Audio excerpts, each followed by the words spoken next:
तो ओम शांति friends, welcome back to a new vlog. तो अभी चुकी है सुबह एंड आज मैं आपको बताने वाला हूँ राजयोग मेडिटेशन से प्राप्त होने वाली अष्ट शक्तियों के बारे में। तो ओम शांति friends, welcome back to my new vlog. And अभी टाइम तो मुझे पता नहीं, मैंने देखा नहीं। तो अभी मैं मेडिटेशन करने का व्लॉग स्टार्ट कर रहा हूँ। तो चलिए, अब आपको सुबह मिलेंगे डायरेक्टली। तो क्या करूँगा, चलिए आपको सुबह मिलते हैं। Welcome back to a new vlog. तो अभी चुकी है सुबह एंड आज मैं आपको बताने वाला हूँ राजयोग मेडिटेशन से प्राप्त होने वाली अष्ट शक्तियों के बारे में, माने 8 पावर्स के बारे में जो हमें राजयोग से प्राप्त होती है। देखिए, अगर पहली शक्ति की बात करें तो है समेटने की शक्ति। पहले चीज़ें समेटने की शक्ति। अब इसमें होता क्या है, देखिए, क्या कहते हैं, आप इसे लिख भी सकते हैं जैसे मैं बताते जा रहा हूँ, आप लिखो भी। जिससे होगा क्या, आप रोज़ रोज़ देखोगे तो आप में अगर आप राजयोग मेडिटेशन करोगे तो आप परमात्मा से शक्तियों को प्राप्त कर सकते हो और आप भी कर सकते हो। तो पहली शक्ति है समेटने की शक्ति, जिसमें होगा क्या कि हमारा मन होता है, कभी मैं अगर हम मेडिटेशन करते हैं तो हमारा इधर भागता है, कभी उधर भागता है, एक जगह मन एकाग्र नहीं रह पाता। ऐसी बात नहीं है, मेरे साथ भी होता है। तो मैंने कल वाली क्लास में भी सुना था ये अष्ट शक्तियों के बारे में, तो मैं आपको बता रहा हूँ। तो समेटने की शक्ति से क्या होता है, अगर हम इस शक्ति को परमात्मा से लेते हैं तो हमारे एकाग्र रहने की शक्ति बढ़ती है। जैसे हमारा मन सिर्फ एक जगह स्थित रहता है, इधर उधर नहीं भागता, या इधर उधर की बातें याद नहीं रखता। क्योंकि कभी हमारा मन उधर होता है, कभी उधर होता है, कभी कोई चीज़ किसी ने बोल दिया तो उस चीज़ पर रहता है। नहीं, समेटने की शक्ति अगर हम परमात्मा से लेते हैं तो हमारे अंदर एकाग्र रहने की भी शक्ति बढ़ती है। और उसके बाद अगली शक्ति का नाम है, सॉरी फिर अगली शक्ति के नाम है सहन शक्ति। सहन माना, कोई अगर कोई चीज़ अगर कह दे रहा है तो उसको सहन करो। क्योंकि आपने सुना भी होगा, जो सहन करता है वो शहंशाह बनता है। और इसमें देखिए, अगर ऐसी कोई परिस्थिति आ रही है कि कोई आपको कुछ बोल दे रहा है, तो बस आपको सहन करना है। आपको, अगर किसी ने आपको उल्टा बोला, मान लीजिए अगर किसी ने आपको उल्टा बोला, तो आपके मन से सिर्फ एक ही चीज़ आती है, मैं इसको ऐसे 2-4 वर्ड और कह दूँ जिससे ये आगे से मुझे बोले ही ना। ऐसी चीज़ नहीं करनी है, कि सबको पता होना चाहिए ये वक्त है हिसाब किताब चुकतो करने। हिसाब किताब चुकतो करने का आपने सुना भी होगा, लॉ ऑफ कर्मा। तो वैसा ही कुछ है। अगर इस वक्त आके आपने और कुछ उल्टा कह दिया तो फिर अगले जन्म आपको और दुख मिलेगा। इससे अच्छा अभी चुक करके ख़त्म करो। तो इसे कहते हैं सहन शक्ति। एग्जाम्पल से मैं आपको समझाता हूँ। एक आम का पेड़ होता है एंड उसमें एक बच्चा पत्थर मारता है, क्या चीज़ लेने के लिए, आम लेने के लिए। पर पेड़ में भी पत्थर लगते हैं, पर वो पेड़ क्या करता है, सहन करता है, सहन करता है। और उल्टा उस बच्चे को छाव छाव देता है, कि उन्हें धूप नहीं लगने देता। अगर वो बैठने के लिए आते तो उन्हें छाव देता है। पर वो उन्हें कितने भी पत्थर मारे, पर पेड़ कभी ऐसा नहीं करेगा कि उनको कुछ उल्टा कर देगा, कुछ प्राकृतिक कुछ कर देगा। ऐसा कुछ नहीं करेगा, क्योंकि उसे पता है कि उसका कार्य क्या है, दूसरों को फल देना। तो ऐसा ही हमें बनना है, कि हमें कोई कितना भी उल्टा कहे, हमें उनकी छाव बन के उन्हें ज्ञा ज्ञान सुनाना है परमात्मा का, कि तुम्हारा हिसाब किताब मेरे साथ था, चुकता हो गया। अब देखिए, आपने एग्जाम्पल सुनिए कि आपने सुना होगा कि कीचड़ अगर पानी में भी रहता है, कमल पुष्प, तो ऊंचा रहता है। क्यों? क्योंकि उसे पता है कि पानी में रहते हुए भी साफ सुथरा रहा जा सकता है। वैसा ही हमें बनना है, कमल पुष्प समान। एंड उसके बाद हमारी नेक्स्ट शक्ति है, और ये सहन शक्ति बहुत ज़्यादा इम्पोर्टेंट है अपनी लाइफ में। आप इसे राजयोग मेडिटेशन करते हुए ज़रूर परमात्मा करिए। एंड उसके बाद अगली शक्ति आती है जिसे हम कहते हैं समाने की शक्ति। और ये शक्ति बहुत ज़्यादा इम्पोर्टेंट है आजकल के दौर में जो चल रहा है। ये शक्ति बहुत ज़्यादा इम्पोर्टेंट है क्योंकि अ, आपने सुना होगा बातों का वतन गढ़।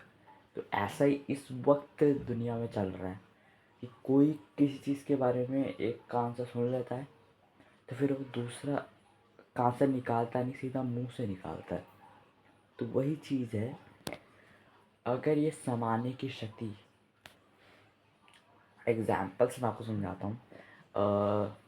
एक नदी होती है एंड बहुत सारे झरनों से पानी उसमें आता है, तो वो क्या करता है, वो पानी अपने अंदर समाता है। एंड एग्जाम्पल्स, एक और एग्जाम्पल से मैं समझाता हूँ। एक नदी होती है एंड अगर उस पर कोई भारी पत्थर डाल दिया जाए तो वो पत्थर क्या होगा, वो तैरेगा या फिर बह जाएगा? कमेंट करके जो बताना। बट ये बहुत आसान सा सवाल है कि वो पत्थर बह जाएगा तो वो नदी क्या करेगी, वो अपने अंदर समा लेगी चाहे जितना भी बड़ा पत्थर हो। एंड अगर उसकी कोई कमल पुष्प रख दिया जाए तो वो क्या करेगा, वो डूब जाएगा या फिर बहेगा, ऊपर ही रहेगा ना। सिंपल सी बात है। तो ऐसे ही हमें अपनी लाइफ में ऐड ऑन करना है कि कोई कितना भी पत्थर हमारे तरफ फेंके, मतलब अपने मुंह द्वारा जितना भी पत्थर हमारी तरफ फेंके, व्यर्थ बातें फेंके, हमें उसे अपने अंदर समाना है एंड अपने मुख से सिर्फ ज्ञान रतन निकालने, ज्ञान पुष्प निकालना है। तो वही चीज़ समाने की शक्ति में भी होती है कि अगर हम कोई व्यर्थ बात है उसको संभाले, उसको अपने मुंह से ना निकाले, तो वही हमें कमल पुष्प समान बनाता है। और यही है समाने की शक्ति। अगली शक्ति आती है परखने की शक्ति। तो इससे होगा क्या, अगर एग्ज़ाम्पल आपके साथ कभी ना कभी हुआ ही होगा एंड अगर कोई आपसे उधार मांगने आता है तो आपके मन में कभी ना कभी अंदर ही आवाज़ ये तो आती होगी, इसे उधार मत दो। पर हम तब भी दिल पे पत्थर रखते हैं और उधार दे देते। एंड मन ने जैसा कहा कि इसे उधार मत दो, ये वापस नहीं करेगा, और होता भी वैसा ही है। कभी ना कभी आपके साथ हुआ तो कमेंट करके जो बताना। और ये होती है हमारी आंतरिक आवाज़ जो हमारे अंदर से आती है। इसे ही हम कहते हैं परखने की शक्ति, कि हम पहले ही उसे परख लेते हैं कि वो देगा या नहीं देगा। तो ये सिंपल वे से मैं आपको समझा रहा हूँ कि इसे ही कहते हैं परखने की शक्ति। जैसे एक सोनार होता है, वो देख के ही बता देता है कि ये सोना असली है या नकली। वैसे ही हमें भी दूसरों को देख के परख के बताना है कि ये उधार देंगे भी या नहीं भी। क्योंकि अ, आज के टाइम पे कोई किसी के साथ सही तरीके से नहीं होता है, सही तरीके से पेश नहीं आता है। या अगर हम उसे कुछ उधार भी दे देते हैं तो वो वापस नहीं करते, क्योंकि आज के टाइम पे ऐसा ही होता है। और जहाँ तक परखने की शक्ति है, इससे होगा क्या, जब आप परखने की शक्ति अपने अंदर धारण कर लेंगे तो उसके साथ इसकी जो नेक्स्ट शक्ति है वो भी आपके अंदर आएगी, जिसे हम कहेंगे निर्णय शक्ति। हम हर चीज़ में डिसीज़न ले पाएंगे, हम हर चीज़ में डिसीज़न ले पाएंगे बहुत बेटर तरीके से अगर हमारे अंदर परखने की शक्ति आ गई तो। और ये जो निर्णय शक्ति है ये हमारी लाइफ में बहुत ज़्यादा इम्पोर्टेंस भी रखती है, क्योंकि ये जो परखने की शक्ति है इससे हमारे अंदर निर्णय शक्ति भी आ जाती है। और हर लाइफ में कुछ ऐसे फेजेस भी आते हैं जहाँ पे डिसीज़न लेना हमारे लिए बहुत मुश्किल हो जाता है, वहाँ पे निर्णय शक्ति बहुत ज़्यादा इम्पोर्टेंस रखती है हमारे लिए। एंड ये तो हो गई डिसीज़न और परखने की शक्ति। एंड उसके बाद आती है उसके बाद आती है सहयोग शक्ति। आ, सहयोग शक्ति क्या होती है, देखिए अगर हम अगर एग्ज़ाम्पल आपकी मदर कोई काम कर रही है, तो आप उस पे थोड़ा-सा सहयोग दे सकती हैं कि हाँ, मैं भी अगर ये झाड़ू लगा रही हैं, तो मैं बर्तन धोने में मदद कर दूँ, या अगर ये खाना बना रही है, तो मैं आलू काटने में मदद कर दूँ। ऐसे ही आप कर सकते हो। तो इसे हम कहेंगे सहयोग शक्ति। तो अगर आप इसे अपने अंदर जागृत कर सकते हैं, तो आपकी सेवा की जो शक्ति है वो भी आ जाएगी। आपको सेवा करने का मन करेगा, अच्छा लगेगा। तो इसे ही हम कहते हैं सहयोग शक्ति। एग्ज़ाम्पल, अगर कोई किसी चीज़ के लिए फंड रेज़ कर रहा है, तो हम उस पे चाहे 20 रुपए दें, चाहे 100 रुपए दें, कम से कम कुछ तो दें। अपने आप से जितना सहयोग हो सकता है उतना तो करें। ये तो नहीं कि मेरे पास इतना काम है, कोई कुछ ना बोल दे, ये नहीं। जितना कर सकते हो उतना करो, क्योंकि जितनी सेवा हो सकती है उतनी हमें करनी चाहिए। जितना सहयोग हो सकता है हमें करना ज़रूरी है। तो इसे ही हम कहेंगे सहयोग शक्ति। सॉरी, वो देख रहा था, वीडियो वीडियो ना बंद हो जाए ना। तो इसे ही हम कहते हैं सहयोग शक्ति। एंड उसके बाद हमारी नेक्स्ट शक्ति आती है सामना करने की शक्ति। एग्ज़ाम्पल तो बहुत ही बढ़िया है कि एग्ज़ाम्पल किसी ने वो ऐसा हो ना, मैं नॉर्मली एग्ज़ाम्पल के थ्रू समझा रहा हूँ कि किसी ने शरीर छोड़ दिया, एंड उसी वक्त ये अ, उसी वक्त ये सामना करने की शक्ति काम आती है। क्योंकि ये फेस, अगर ऐसा फेस आ भी जाता है, तो हमें ये सामना करने की शक्ति परमात्मा से लेना बहुत ज़रूरी है। वरना उस वक्त लोगों को क्या होता है, अंदर से लोग टूट जाते हैं, क्योंकि लोगों के साथ मोह जुड़ा होता है, उनका अटैचमेंट होती है। एंड इससे ही हम सामना करने की शक्ति जागृत कर सकते हैं। और पर कुछ लोगों का क्या होता है कि कुछ लोग ओ जहाँ पे सहन शक्ति यूज़ करनी होती है वहाँ पे वो सामना करने की शक्ति यूज़ करते हैं। जहाँ पे सामना करने की शक्ति यूज़ कर होनी चाहिए वहाँ पे सहन शक्ति यूज़ करते हैं। तो ये चीज़, अब इसको हम ठीक कैसे कर सकते हैं? यही हम राजयोग मेडिटेशन के द्वारा, जब भी आपके सामने कोई भी क्या कहते हैं, सिचुएशन आए, पहले संकल्प करो कि यहाँ पे कौन सी शक्ति यूज़ होनी चाहिए, सहन शक्ति या फिर सामना करने की शक्ति। तो आपके आंतरिक अंदर से खुद ब खुद आवाज़ आ जाएगी कि कौन सी शक्ति कब यूज़ होनी चाहिए।